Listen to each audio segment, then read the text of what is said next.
ಮುಂದಿನ ವಾರ ಗೋಲ್ಡ್ನಲ್ಲಿ ಟ್ರೇಡ್ ಮಾಡೋಕ್ಕೆ ಇಂಪಾರ್ಟೆಂಟ್ ಲೆವೆಲ್ಸ್ಗಳು ಯಾವ್ಯಾವು ಅಂತ ನೋಡೋಣ. ಈಗ ನಾವು 1 ಮಂತ್ ಟೈಮ್ ಫ್ರೇಮಲ್ಲಿ ನಾವು ನೋಡೋದಾದರೆ ಗೋಲ್ಡು ಒಂದು ಅಪ್ ಟ್ರೆಂಡ್ನಲ್ಲೇ ಮೂವ್ಮೆಂಟ್ ಆಗ್ತಾ ಇದೆ. ವೀಕ್ಲಿ ಟೈಮ್ ಫ್ರೇಮ್ನಲ್ಲಿ ಒಂದು ನಮಗೆ ಇಂಪಾರ್ಟೆಂಟ್ ಲೆವೆಲ್ ಕಾಣೋಕ್ಕೆ ಸಿಗುತ್ತೆ. ಇಲ್ಲಿ ನೀವು ನೋಡ್ತಾ ಇರ್ಬೋದು, ಈ ಲೆವೆಲ್ಲು 3435ಇಂದ 3450ವರೆಗೂ ಇದೊಂದು ಇಂಪಾರ್ಟೆಂಟ್ ಲೆವೆಲ್ ಆಗಿದೆ. ಯಾಕೆ ಅಂದರೆ ಇಲ್ಲಿ 1 2 3 4 ಸರ್ತಿ ಇಲ್ಲಿಂದ ಈ ಲೆವೆಲಿಂದ ರಿಜೆಕ್ಷನ್ ಆಗಿ ಮಾರ್ಕೆಟ್ ಕೆಳಗಡೆ ಬಂದಿದೆ. ಇದಾದಮೇಲೆ ಇಲ್ಲಿಂದ ಬ್ರೇಕ್ ಆಗಿ ಒಂದು ನಮಗೆ 1 2 3 4 ವಾರ ಕಂಟಿನ್ಯೂಯೇಷನ್ ಆಗಿ ಅಪ್ ಟ್ರೆಂಡ್ನಲ್ಲೇ ಮಾರ್ಕೆಟ್ ಮೂವ್ ಆಗಿದೆ.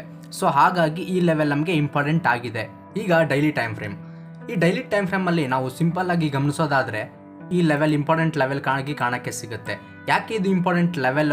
ಅಪ್ ಟ್ರೆಂಡಲ್ಲಿ ಮಾರ್ಕೆಟ್ ಮೇಲ್ಗಡೆ ಹೋಗ್ತಾ ಇರಬೇಕಾದ್ರೆ 2 ಕ್ಯಾಂಡಲ್ ಕೆಳಗಡೆ ಬಂದು ಅಂದರೆ 2 ಕ್ಯಾಂಡಲ್ ಗ್ರೆಡ್ ಆಗಿ ಇಲ್ಲಿಂದ ಅಪ್ ಟ್ರೆಂಡ್ನಲ್ಲಿ ಈ ಲೆವೆಲ್ನ ಬ್ರೇಕ್ ಆಗಿ ಮಾರ್ಕೆಟ್ ಮೇಲ್ಗಡೆ ಹೋಗಿದೆ. ಆದರೆ ಇದೊಂದು ಇಂಪಾರ್ಟೆಂಟ್ ಲೆವೆಲ್ ಆಗುತ್ತೆ. ಈ ಲೆವೆಲ್ ಅರೌಂಡ್ 3690ಇಂದ 3700ವರೆಗೂ ಈ ಲೆವೆಲ್ ಇದೆ. ಇದೊಂದು ನಮಗೆ ಇಂಪಾರ್ಟೆಂಟ್ ಲೆವೆಲ್ ಆಗೋ ಚಾನ್ಸಸ್ ಇದೆ. ಮಾರ್ಕೆಟ್ ರೀಟೆಸ್ಟ್ಗೆ ಅಂತೇಳಿ ಇಲ್ಲಿಂದ ಕೆಳಗಡೆ ಬಂದು ಮಾರ್ಕೆಟ್ ಮೇಲ್ಗಡೆ ಹೋಗೋ ಚಾನ್ಸಸ್ ಜಾಸ್ತಿ ಇರುತ್ತೆ. ಸೊ ಹಾಗಾಗಿ 3690ಇಂದ 3700ವರೆಗೂ ನಮಗೆ ಒಂದು ಇಂಪಾರ್ಟೆಂಟ್ ಲೆವೆಲ್ ಕಾಣಕ್ಕೆ ಸಿಗುತ್ತೆ. ಇದರ ಜೊತೆಗೆ ನಮಗೆ ಡೇ ಟೈಮ್ ಫ್ರೇಮ್ನಲ್ಲಿ 3630ಇಂದ 3640ವರೆಗೂ ಒಂದು ಇಂಪಾರ್ಟೆಂಟ್ ಲೆವೆಲ್ ಕಾಣಕ್ಕೆ ಸಿಗುತ್ತೆ. ಯಾಕೆ ಇದನ್ನ ನಾನು ಮಾರ್ಕ್ ಮಾಡ್ತಾ ಇದ್ದೀನಿ ಅಂದರೆ, ಮಾರ್ಕೆಟು ಅಪ್ ಟ್ರೆಂಡ್ನಲ್ಲಿದ್ದಾಗ ಹೈಯರ್ ಹೈನ ಮಾಡಿಕೊಂಡು ಲೋನ ಮಾಡಿಬಿಟ್ಟು ಮತ್ತೆ ಹೈಯರ್ ಹೈನ ಬ್ರೇಕ್ ಆಗಿದೆ ಅಂದರೆ ಇದೊಂದು ನಮಗೆ ಆರ್ಡರ್ ಬ್ಲಾಕ್ ಆಗಿ ವರ್ಕ್ ಆಗೋ ಚಾನ್ಸಸ್ ಜಾಸ್ತಿ ಇರುತ್ತೆ. ಇಲ್ಲಿಂದ ಮಾರ್ಕೆಟ್ ಕೆಳಗಡೆ ಬಂದು ಇಲ್ಲಿ ಸಪೋರ್ಟ್ ತೊಗೊಳ್ಳದೇ ಇದ್ದರೆ ಇಲ್ಲಿಂದ ಬಂದು ಈ ಲೆವೆಲಿಂದ ಸಪೋರ್ಟ್ ತೊಗೊಳ್ಳೋ ಚಾನ್ಸಸ್ ಜಾಸ್ತಿ ಇರುತ್ತೆ. ಸೊ ಈ ಲೆವೆಲ್ ನಮಗೆ ಇಂಪಾರ್ಟೆಂಟ್ ಆಗಿರುತ್ತೆ. ಈಗ 4 ಅವರ್ ಟೈಮ್ ಫ್ರೇಮ್ನಲ್ಲಿ ನೋಡೋಣ. 4 ಅವರ್ ಟೈಮ್ ಫ್ರೇಮಲ್ಲಿ ನೀವು ಗಮನಿಸೋದಾದರೆ ಈ ಲೆವೆಲ್ ನಮಗೆ ಮಾರ್ಕ್ ಮಾಡ್ಬೋದು. ಯಾಕೆ ಅಂದರೆ ಮಾರ್ಕೆಟ್ ಈ ಲೆವೆಲಿಂದ ಡೌನ್ ಸೈಡಲ್ಲಿ ಮೂಮೆಂಟಮ್ ಕೊಟ್ಟಿದೆ. ಅರೌಂಡ್ 1 to 2 ಡೇಸ್ ನಮಗೆ ಈ ಲೆವೆಲಿಂದ ಮಾರ್ಕೆಟ್ ಕೆಳಗಡೆ ಬಂದಿದೆ. ಇದರ ಜೊತೆಗೆ ಈ ಲೆವೆಲ್ ಕೂಡ ನಾವು ಇಂಪಾರ್ಟೆಂಟ್ ಆಗಿ ಗಮನಿಸಬೇಕಾಗುತ್ತೆ. ಯಾಕೆಂದರೆ ಇಲ್ಲಿ 1 2 3 ಸರ್ತಿ ಈ ಲೆವೆಲಿಂದ ಮಾರ್ಕೆಟ್ ಏನಿದೆ ಮೇಲ್ಗಡೆ ಹೋಗಿದೆ. ಅಂದರೆ ಇಲ್ಲಿ ನಮಗೆ ಸಿಂಪಲ್ ಆಗಿ ಅರ್ಥ ಆಗುತ್ತೆ, ಈ ಲೆವೆಲಿಂದ ಸೆಲ್ಲರ್ಸ್ಗಳು ಪ್ರೈಸ್ನ ಮೇಲ್ಗಡೆ ಹೋಗಕ್ಕೆ ಬಿಡ್ತಾ ಇಲ್ಲ, ಈ ಲೆವೆಲಿಂದ ಬಯರ್ಸ್ಗಳು ಕೆಳಗಡೆ ಬರೋಕ್ಕೆ ಬಿಡ್ತಾ ಇಲ್ಲ ಅಂತ ಹೇಳಿ. ಮೇಲ್ಗಡೆ ಲೆವೆಲ್ ಅರೌಂಡ್ 3785ಇಂದ 3791ವರೆಗೂ ನಮಗೆ ಈ ಲೆವೆಲ್ ಕಾಣಕ್ಕೆ ಸಿಗುತ್ತೆ. ಇಲ್ಲಿ ಕೆಳಗಡೆ 3717ಇಂದ 3722ವರೆಗೂ ಈ ಲೆವೆಲ್ ನಮಗೆ ಕಾಣಕ್ಕೆ ಸಿಗುತ್ತೆ. ಸೊ ಇದು ಕೂಡ ನಮಗೆ ಇಂಪಾರ್ಟೆಂಟ್ ಆಗೋ ಚಾನ್ಸಸ್ ಜಾಸ್ತಿ ಇರುತ್ತೆ. ಮಾರ್ಕೆಟ್ ಇಲ್ಲಿಂದ ಇಫ್ ಇನ್ ಕೇಸ್ ಡೌನ್ ಸೈಡಲ್ಲಿ ಏನಾದರೂ ಬಂದರೆ ಈ ಲೆವೆಲಿಂದ ಮಾರ್ಕೆಟ್ ಮೇಲ್ಗಡೆ ಹೋಗೋ ಚಾನ್ಸಸ್ ಇರುತ್ತೆ. ಇಫ್ ಇನ್ ಕೇಸ್ ಈ ಲೆವೆಲಿಂದ ಮಾರ್ಕೆಟ್ ಮೇಲೆ ಹೋಗಿಲ್ಲ ಅಂದರೆ ಈ ಲೆವೆಲಿಂದ ಮಾರ್ಕೆಟ್ ಮೇಲ್ಗಡೆ ಹೋಗೋ ಚಾನ್ಸಸ್ ಜಾಸ್ತಿ ಇರುತ್ತೆ. ಯಾಕೆಂದರೆ ಓವರ್ ಆಲ್ ಗೋಲ್ಡ್ನ ಟ್ರೆಂಡ್ ಅಪ್ ಟ್ರೆಂಡ್ ಆಗಿರೋದ್ರಿಂದ ನಾವು ಅಪ್ ಟ್ರೆಂಡ್ನಲ್ಲಿ ನಾವು ಹೆಚ್ಚು ಗಮನಿಸಬೇಕಾಗುತ್ತೆ. ಈಗ 1 ಅವರ್ ಟೈಮ್ ಫ್ರೇಮ್ನಲ್ಲಿ ನೋಡೋಣ. 1 ಅವರ್ ಟೈಮ್ ಫ್ರೇಮ್ನಲ್ಲಿ ನಮಗೆ ಒಂದು ಟ್ರೆಂಡ್ ಲೈನ್ ಕಾಣೋಕ್ಕೆ ಸಿಗುತ್ತೆ. ಗೋಲ್ಡ್ನಲ್ಲಿ ಟ್ರೆಂಡ್ ಲೈನ್ ವರ್ಕ್ ಆಗುತ್ತೆ, ಅದು ಡೌನ್ ಸೈಡಲ್ಲಿ ವರ್ಕ್ ಆಗುತ್ತೆ. ಈ ಟ್ರೆಂಡ್ ಲೈನ್ನ ಕೆಳಗಡೆ 1 ಅವರ್ ಕ್ಯಾಂಡಲ್ ಕ್ಲೋಸ್ ಆಗೋವರೆಗೂ ವೇಟ್ ಮಾಡಬೇಕಂದ್ರೆ ತುಂಬ ಟೈಮ್ ಆಗುತ್ತೆ. ಸೊ ಹಾಗಾಗಿ ನಾವು 15 ಮಿನಿಟ್ ಟೈಮ್ ಫ್ರೇಮ್ಗೆ ಶಿಫ್ಟ್ ಆಗೋಣ.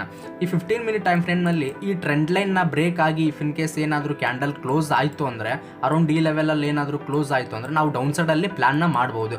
ಯಾವ ಥರ ಪ್ಲ್ಯಾನ್ ಮಾಡ್ಬೋದು ಅಂದರೆ, ಇಲ್ಲಿಂದ ನಾವು ಎಂಟ್ರಿನ ತೊಗೊಂಡು ಈ ಬ್ರೇಕ್ ಆಗಿರುವಂಥ ಕ್ಯಾಂಡಲ್ನ ಮೇಲ್ಗಡೆ ಸ್ವಲ್ಪ ಗ್ಯಾಪ್ನ ಕೊಟ್ಟು ಇಲ್ಲಿ SLನ ಇಟ್ಟು ನಾವು 1:2 ಅಥವಾ ಈ ಲೆವೆಲ್ವರೆಗೂ ನಾವು ಒಂದು ನಮ್ಮ ಟಾರ್ಗೆಟ್ನ ಎಕ್ಸ್ಪೆಕ್ಟ್ ಮಾಡ್ಬೋದು. ಯಾಕಂದರೆ ಈ ಟ್ರೆಂಡ್ ಲೈನ್ ಒಂದು ಇಂಪಾರ್ಟೆಂಟ್ ಟ್ರೆಂಡ್ ಲೈನ್ ಆಗಿರೋದ್ರಿಂದ ಇಲ್ಲಿಂದ ಮಾರ್ಕೆಟ್ ಮೇಲ್ಗಡೆ ಹೋಗಿದೆ. ಸೊ ಹಾಗಾಗಿ ಅರೌಂಡ್ 1:1.116ವರೆಗೂ ನಮಗೆ ಈಸಿಯಾಗಿ ಪ್ರಾಫಿಟ್ ಸಿಗುತ್ತೆ. ಇಫ್ ಇನ್ ಕೇಸ್ ಗೋಲ್ಡ್ನಲ್ಲಿ ಏನಾದರೂ ಪ್ರಾಫಿಟ್ ಬುಕ್ಕಿಂಗ್ ಬಂದರೆ ನೀವು ನೋಡ್ತಾ ಇರ್ಬೋದು, ಡೈಲಿ ಟೈಮ್ ಫ್ರೇಮ್ನ ಕ್ಯಾಂಡಲ್ನಲ್ಲಿ ಈ ಲೆವೆಲಿಂದ ಪ್ರೈಸ್ ಬ್ರೇಕ್ ಆಗಿ ಸಡನ್ನಾಗಿ ಒಂದು ಅಪ್ಮೂವ್ನ ಕೊಟ್ಟಿದೆ. ಇಷ್ಟು ಅಪ್ಮೂವ್ ಕೊಟ್ಟಿದೆ ಅಂದರೆ ಇಲ್ಲಿ ಎಂಟ್ರಿನ ತೊಗೊಂಡಿರುವಂತಹ ಎಲ್ಲ ಬಯರ್ಸ್ಗಳು ಇಫ್ ಇನ್ ಕೇಸ್ ಇಲ್ಲಿ ಏನಾದರೂ ಒಂದು ಸ್ಮಾಲ್ ಆಗಿ ಪ್ರಾಫಿಟ್ ಬುಕ್ಕಿಂಗ್ನ ಸ್ಟಾರ್ಟ್ ಮಾಡ್ತಾ ಇದ್ದರೆ ನಾವು ಯಾವ ಥರ ಪ್ಲ್ಯಾನ್ ಮಾಡ್ಬೋದು. ಈ ಡೈಲಿ ಟೈಮ್ ಫ್ರೇಮ್ನಲ್ಲಿ ಒಂದಿನ ಏನಾದರೂ ಕ್ಯಾಂಡಲ್ ಮೇಲ್ಗಡೆ ಕ್ಲೋಸ್ ಆಯಿತು ಅಂದರೆ if in case profit booking ಆಗೋ ಚಾನ್ಸಸ್ ಜಾಸ್ತಿ ಇರುತ್ತೆ. ಇಫ್ ಇನ್ ಕೇಸ್ ಈ ಲೆವೆಲ್ನ ಮೇಲ್ಗಡೆ ಕ್ಲೋಸ್ ಆಗಿರುವಂತಹ ಗ್ರೀನ್ ಕ್ಯಾಂಡಲ್ನ ಲೋ ಏನಾದರೂ ಬ್ರೇಕ್ ಆಗಿ ನೆಕ್ಸ್ಟ್ ದಿನದ ಕ್ಯಾಂಡಲ್ ಡೌನ್ ಸೈಡಲ್ಲಿ ಒಂದು ರೆಡ್ ಕ್ಯಾಂಡಲ್ ಕ್ಲೋಸ್ ಆದರೆ ಆವಾಗ ನಾವು ನಮ್ಮ ಟಾರ್ಗೆಟ್ನ ಅರೌಂಡ್ ಈ ಲೆವೆಲ್ವರೆಗೂ ಇಡ್ಬೋದಾಗಿರುತ್ತೆ. ಅರೌಂಡ್ 3700ವರೆಗೂ ನಮ್ಮ ಟಾರ್ಗೆಟ್ನ ನಾವು ಎಕ್ಸ್ಪೆಕ್ಟ್ ಮಾಡ್ಬೋದು ಗೋಲ್ಡ್ ಕಡೆಯಿಂದ. ಇಫ್ ಇನ್ ಕೇಸ್ ಏನಾದರೂ ಗೋಲ್ಡು ಕಂಟಿನ್ಯೂಯೇಷನ್ ಆಗಿ ಅಪ್ ಮೂವಲ್ಲೇ ಮೂವ್ ಆಗ್ತಾ ಇದ್ರೆ ಆವಾಗ ನಾವು ಯಾವ ಥರ ಪ್ಲ್ಯಾನ್ ಮಾಡಬಹುದಂದರೆ, ಸೋಮವಾರದಿಂದ ನೋಡಬೇಕಾಗುತ್ತೆ ನಾವು. ಸೋಮವಾರ ಒಂದು ದಿನ ಅಥವಾ ಮಂಗಳವಾರ ಒಂದು ದಿನ 2 ದಿನ ಸೇರಿ ಈ ಲೆವೆಲ್ನ ಮೇಲ್ಗಡೆ ಗ್ರೀನ್ ಕ್ಯಾಂಡಲ್ ಏನಾದರೂ ಕ್ಲೋಸ್ ಆಯಿತು ಅಂದರೆ ಆವಾಗ ನಾವು ಅಪ್ಸೈಡಲ್ಲೇ ಪ್ಲ್ಯಾನ್ನ ಜಾಸ್ತಿ ಮಾಡಬೇಕಾಗುತ್ತೆ. ಪ್ರಾಫಿಟ್ ಬುಕ್ಕಿಂಗ್ ಆದರೆ ಈ ಲೆವೆಲ್ನ ಕೆಳಗಡೆ ಒಂದು ರೆಡ್ ಕ್ಯಾಂಡಲ್ ಆದಾಗ ನಾವು ಪ್ರಾಫಿಟ್ ಬುಕ್ಕಿಂಗ್ ಆಯಿತು ಅಂತೇಳಿ ಡೌನ್ ಸೈಡಲ್ಲಿ ಎಂಟ್ರನ್ನ ಮಾಡ್ಬೋದು. ನಮ್ಮ ಟಾರ್ಗೆಟ್ ಅರೌಂಡ್ ಏನಿಲ್ಲ ಅಂದರೂ 3700ವರೆಗೂ ನಮ್ಮ ಟಾರ್ಗೆಟ್ ಅವಾಗ ಸಿಗುತ್ತೆ. ಇಫ್ ಇನ್ ಕೇಸ್ ಅಪ್ಸೈಡಲ್ಲೇ ಹೋಗೋದಾಯಿತು ಅಂದರೆ ಮಾರ್ಕೆಟು ಇಲ್ಲಿಂದ ರೀಟೆಸ್ಟ್ ಆಗಿ ಈ ಲೆವೆಲ್ನ ಕೆಳಗೆ ಯಾವುದೇ ಕಾರಣಕ್ಕೂ ಕ್ಯಾಂಡಲ್ ಕ್ಲೋಸ್ ಆಗ ಬಿಡದೆ ಮೇಲ್ಗಡೆ ಕಂಟಿನ್ಯೂಷನ್ ತೊಗೊಂಡು ಹೋಗುತ್ತೆ. ಆ ಥರ ಇದ್ದಾಗ ನಾವು ಅಪ್ಸೈಡಲ್ಲಿ ಪ್ಲ್ಯಾನ್ನ ಮಾಡಬಹುದಾಗಿರುತ್ತೆ. ಈ ವಿಡಿಯೋ ನಿಮಗೆ ಇಷ್ಟ ಆಗಿದ್ದರೆ ಲೈಕ್ ಮಾಡಿ, ಜೊತೆಗೆ ಇದೇ ಥರ ಇನ್ನೂ ಕಂಟೆಂಟ್ಗಳಿಗಾಗಿ ನಮ್ಮ ಚಾನಲ್ನ ಸಬ್ಸ್ಕ್ರೈಬ್ ಮಾಡಿ. ಟ್ರೇಡಿಂಗ್ ಕಲಿಬೇಕಂತ ಇರೋ ನಿಮ್ಮ ಸ್ನೇಹಿತರಿಗೆ ಈ ವಿಡಿಯೋನ ಶೇರ್ ಮಾಡಿ. Thank you. ಮುಂದಿನ ವಿಡಿಯೋದಲ್ಲಿ ಸಿಗೋಣ. ಈ ವಿಡಿಯೋದಿಂದ ನೀವೇನನ್ನಾದರೂ ಕಲ್ತಿದ್ದೀನಿ ಅಂದರೆ ಈ ವಿಡಿಯೋನ ಲೈಕ್ ಮಾಡಿ. ಇನ್ನೂ ಫಾರೆಕ್ಸ್ ಮಾರ್ಕೆಟ್ ಬಗ್ಗೆ ಕಲಿಬೇಕು ಅನ್ನೋ ಹಾಗಿದ್ದರೆ ಸಬ್ಸ್ಕ್ರೈಬ್ ಮಾಡಿ. ಫಾರೆಕ್ಸ್ ಮಾರ್ಕೆಟ್ ಬಗ್ಗೆ ಕಲಿಬೇಕು ಅನ್ನೋ ನಿಮ್ಮ ಸ್ನೇಹಿತರಿಗೆ ಈ ವಿಡಿಯೋನ ಶೇರ್ ಮಾಡಿ.